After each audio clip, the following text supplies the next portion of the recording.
আসসালামু আলাইকুম। আশা করি আপনারা সবাই ভালো আছেন। আলহামদুলিল্লাহ। সহজে কলা রান্নার রেসিপি নিয়ে আসলাম। এটা কলা ঘন্ট।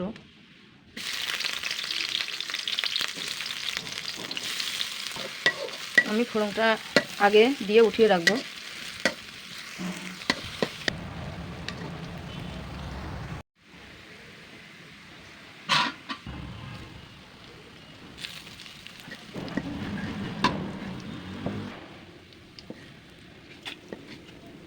উঠিয়ে রাখবো। পেঁয়াজ রসুন দিয়েছি। রসুন, পেঁয়াজ, কাঁচা ঝাল,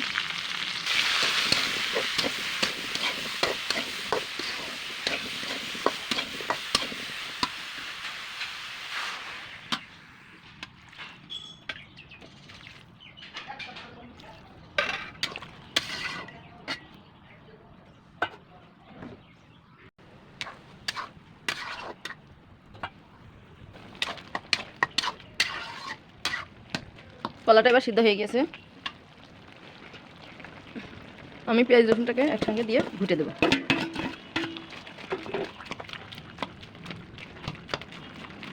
সিদ্ধ করার সময় কালো হবে, দেখবেন ঘুটার পরে এটা কালার আসবে।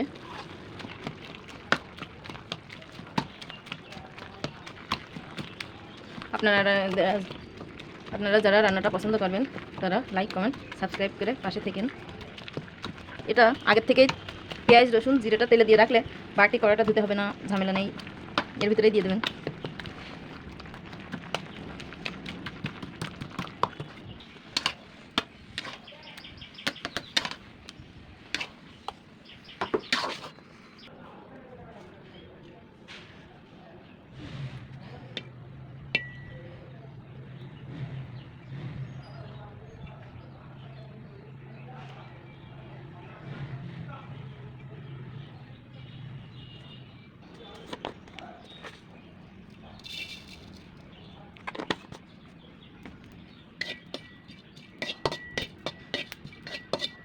একটু জিরা, একটা এলাচ ফল ভেজে উপর থেকে দিয়ে দেবেন।